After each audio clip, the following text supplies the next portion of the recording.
Three big reasons why Liverpool are a major force in the Premier League title race. We've had a few hours to digest the Arsenal-Liverpool draw. Huge point for Liverpool. Keeps them massively unbeaten away from home in all competitions.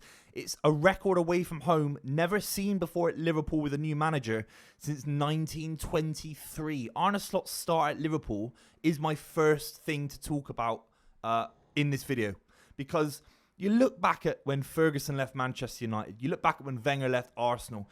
You look back at so many examples of big managers leaving their roles and the next manager having an absolute nightmare start. Even the idea of buying into a philosophy, which is different to Jurgen Klopp. And Arne Slot has got a possession-based style. He's very, very bold with decisions. He's very, very bold with tactical changes. And the one overview from the Arsenal game and to the start of the season, and why I think Liverpool are got a major chance of winning the title of the season, is just the way Arne Slot has approached managing Liverpool Football Club. He makes bold decisions. All the players are on side. He's managed to shore up the defence. He's managed to create a midfield that works. It's not just a utilitarian midfield that kind of just bypasses the ball into the front three like it used to with Mane and Firmino and players like that with Jordan Henderson in midfield. It feels like it's a tactical midfield that is nuanced, that can shift between being a bit of a low block in midfield and can sit there and kind of cover ground versus being intense and trying to press and win the ball back.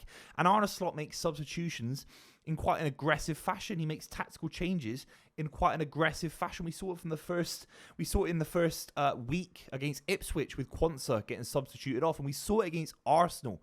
The big one was Curtis Jones, who I thought was maybe man of the match. Sometimes you need a little bit of time to digest a game, and you look back at what Curtis Jones was doing off the ball. He has to be one of the fittest players in the Premier League. I know everyone's fit, but he covered so much ground when Arsenal had the ball. And I think he stifled Arsenal's ability to try and move the ball into Saka quicker. And Saka really didn't have many chances in the game, except for the goal that he scored that was kind of whipped around the Liverpool defence.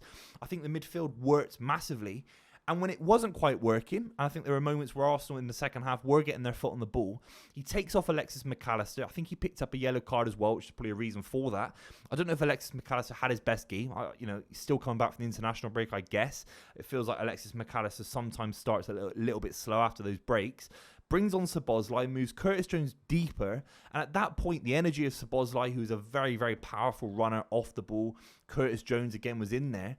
Endo even came on for 5 to 10 minutes as well. He was able to kind of nullify the threat of Arsenal and kind of keep them at bay. And really, if Liverpool, I think, it's not even about confidence, but maybe if they'd been a little bit further down the line, if Nunes was in slightly better form, if Jota was in better form in playing, a few other examples, they could have gone on to win the game quite easily. I think they were in control in the final 20 minutes. And that's down to Arne Slot. Arne Slot is really adapting very, very well. It's one of the best starts ever in the Premier League for a new manager at a big club. It's as good as it gets. It took Fergie years. It took Arsene Wenger a couple of years. It took Guardiola a whole season. Guardiola's start at Man City was not as good as Arne Slot's start at Liverpool. Let's be completely real. And Arne Slot is leaning on. This is another thing I noticed, by the way. The Salah goal to make it 2-2. The break. The ball around the corner from Trent, which was a world-class ball, by the way. I think Arne Slot isn't too philosophically aligned to his own principles. I think he's blending what he believes about football, what he wants Liverpool to do in year 2, in year 3, in year 4.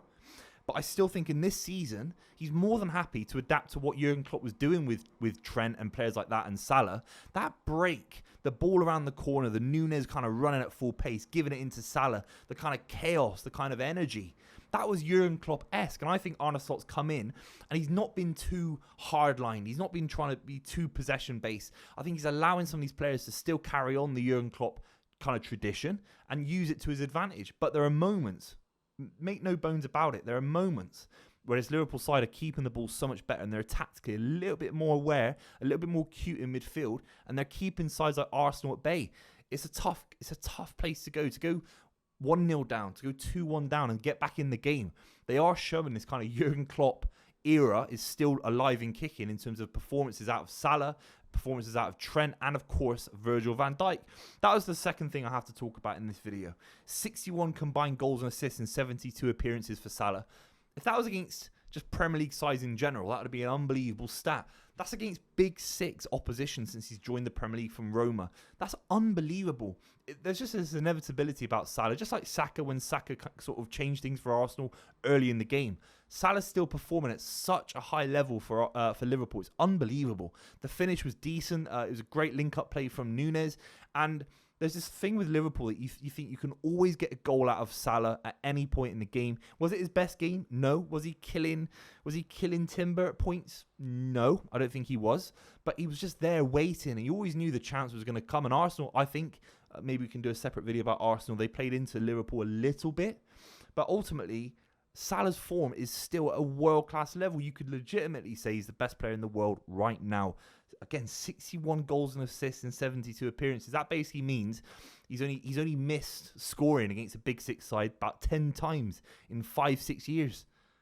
Come on, have a day off. It's outrageous. It is outrageous. And then the third thing we have to talk about, that I think Liverpool are ahead of Arsenal. And they're behind City in this regard, but they are ahead of Arsenal, in my opinion. That's squad depth, squad rotation.